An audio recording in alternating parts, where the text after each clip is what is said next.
Here's a 4570 case that has been crimped with the Lee Factory Crimp die. The bullet here is the Remington 405 grain jacketed soft point. As you know, the Remington doesn't have a canelure that can be used for crimping, so you can see that I've used the Lee Factory Crimp die in a fairly aggressive crimp here.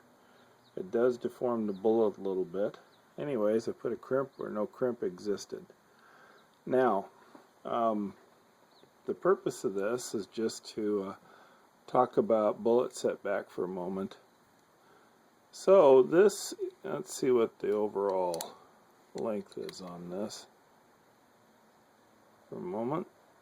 It is, okay, let's see if the old camera record that. So we're almost 2.55, a little under 2.55.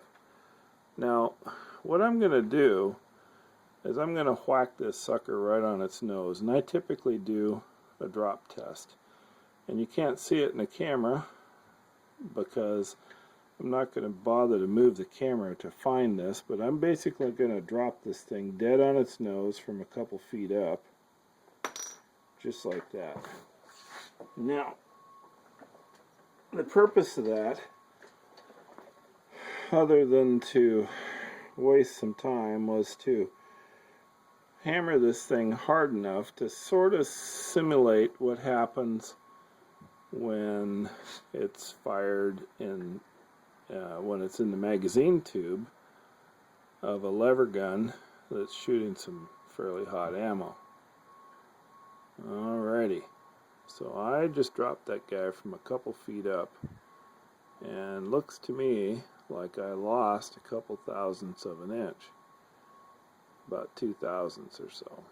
Again, this is, this is calipers are plus or minus a thousandth of an inch, and it's hard to tell whether I actually moved the bullet much or I just flattened its nose out, because by looking at it, I did flatten its nose. Of course, the camera's not going to focus on that, I suppose, to show you. So you can kind of see where I nerfed the nose up a bit. Anyways, the whole reason for me doing this is just bullet setback is a big deal. It's important. If you're going to load 4570 and in a hard kicking lever gun, then you need to consider that the cartridges that are in the magazine tube are going to slam into each other with every shot. So your first shot might be fine, but your second shot could see a pretty significant pressure increase if you get a lot of bullet setback. So it's something you need to check. I recommend loading the magazine tube full. Put one in the chamber.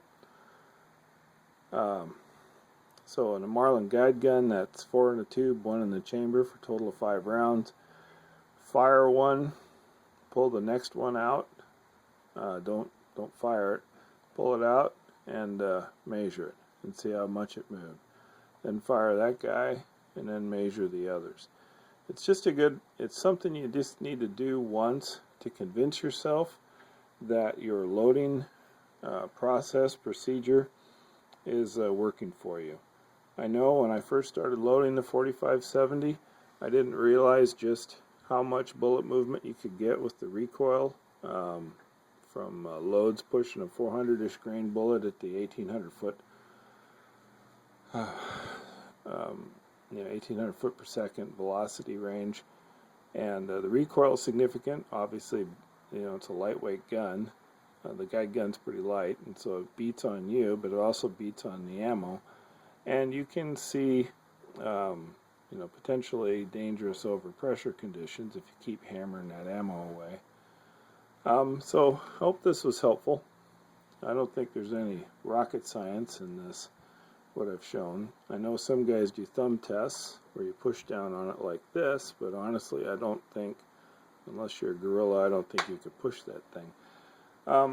one thing to keep in mind, this crimp that I'm showing, you can see, you know, it's a pretty substantial crimp. This was generated with Lee Factory Crimp die, and you cannot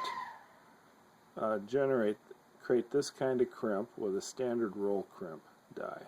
So I'm not against roll crimping. It's fine. I do it all the time and other stuff, but for the 4570 and the Levergun, in my opinion, you need to use the factory crimp die. The other thing you need to be aware of, and I covered this in another video, and you can kind of see a little bit of a bulge in the side of the case there.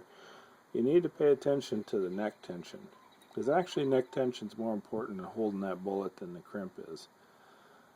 In this case, this cartridge was neck sized, and in the previous video I showed how I go about determining now how much depth to neck size this guy.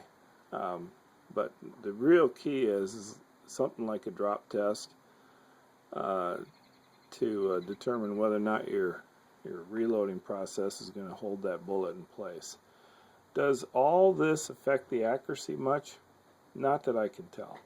Now it's I'm shooting a Marlin Guide Gun. I'm shooting iron sights. I'm happy. I have load that shoots one ragged hole at 50 yards, and I'm happy with it.